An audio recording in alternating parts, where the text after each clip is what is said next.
How would black people survive on this planet if white people didn't exist?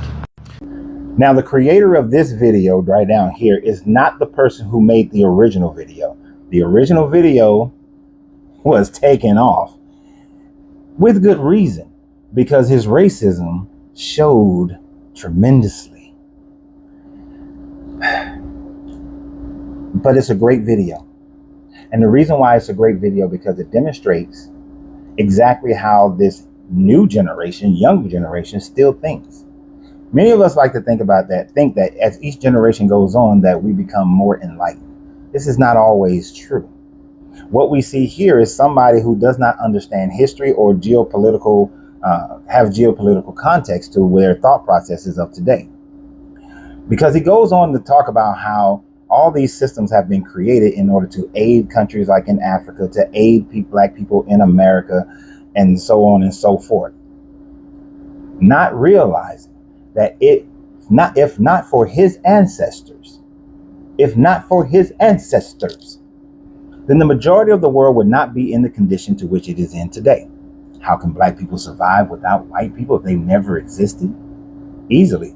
The same way we existed prior to your ancestors ever going in and colonizing Africa, before your ancestors went and colonized India, before they started invading into America, before they went into the Southeast, the South Pacific, before they went into South America and invaded South America, before they enslaved people all around the world, before they went into the South Pacific, before they went and forced Japan to open up their borders to them as recent as after the Civil War.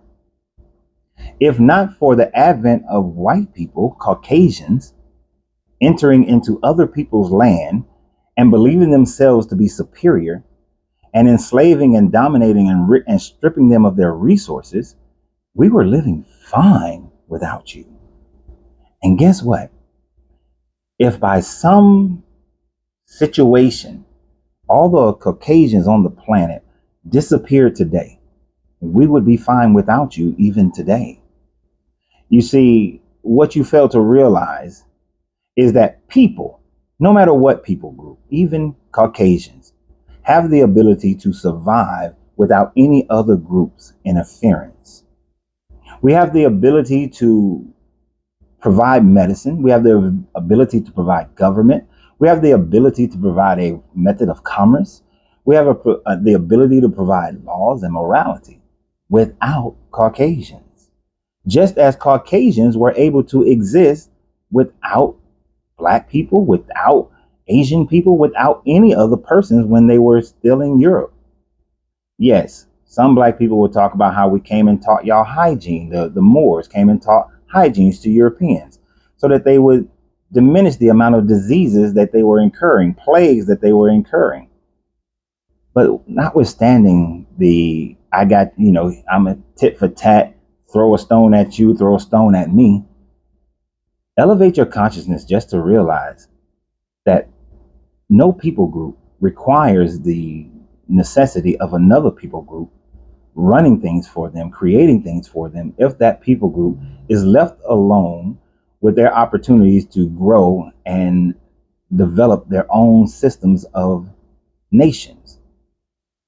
You see, you seem to not realize that even things such as redlining in the Americas is still occurring today. Meaning that if I were to go into a heavily populated black area where it may be of lower economics, I cannot get, or is very difficult to get, a housing loan that is supported by the government, that is backed by the government. Without that loan being backed by the government, mortgage companies and banks are less likely to give that loan to a person desiring to buy a house in that particular neighborhood. Now, that's not even the end of it when it comes to just housing. So when that type of thing is occurring, that prevents home ownership. Home ownership is one of the primary ways that families are able to build wealth and be able to rise up the economic ladder. Education is another indicator of wealth. Let's look at how the American government has decided to utilize systematic racism in order to ensure that black people and other minorities still struggle. What you may not understand, young man, is that the amount of government assistance that goes into any school that is not private is based on the taxation of that area. Therefore, in an area where it is more affluent, which if you have a white area, predominantly white area that is more affluent, those houses, those communities have higher taxation because they have higher value of the homes. So those schools receive more federal allocated funds. The homes in the poorer neighborhoods receive less money because their taxation is lower because of the value of the homes are lower. Those schools then receive less funds. It is easily demonstrated when you go and you look at these schools and see what type of classes are taught. AP courses taught in your more affluent area, AP courses not taught in your less affluent areas. More affluent areas have more access to computer technology, where less affluent communities do not. Higher economic areas have less students in the classroom. Lower economic areas have more students in the classroom. This sets up a situation where when those kids all graduate high school, the ones in the more affluent area has a higher probability of being more successful on the standardized testing to which they have had the ability to gain more knowledge to be equipped for it than those in the lower income. Therefore, the ones in the higher income schools, they get a chance to go to college more often than those in the lower income schools, or they get to go to better colleges than the ones in the lower income school. And not that a college is so much better than the other, but it is the namesake of a college that makes it a better school or compared to another one, unless it is just outright have better education.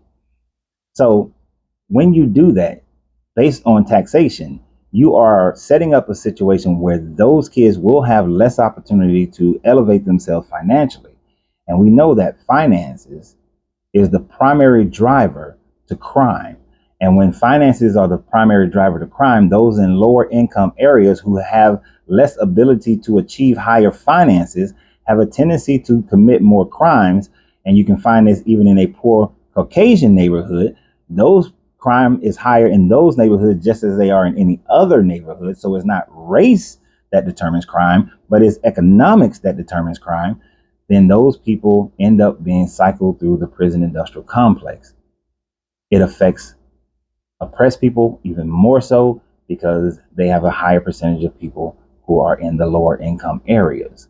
But your racism cannot see past that, because what you want to do is make sure that the people who look like you maintain power over those who do not look like you, because you've been brought up in a systematic racist system that tries to say that everyone has an equal opportunity to prove how unequal they are, when yet people do not have an equal opportunity to prove how unequal they are. The 1, 2, or 3% that does make it out of the ghetto, so to speak, are not the norm. They're not the norm. They're the exception.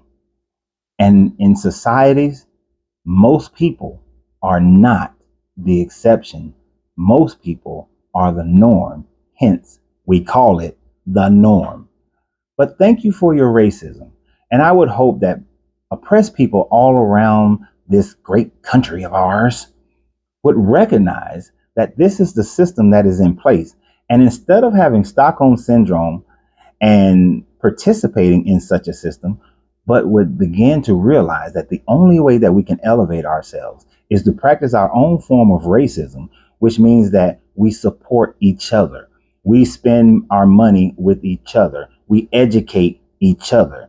When we put out a system, we bring out a company, we decide to open a school, create a foundation, that we support those foundations, support those businesses, support those communities. And as we make the money, we go back to our community and we live in our community, uplifting that community, uplifting that school system. We participate in the PTAs. We become the teachers. We become the principals. We become the superintendent.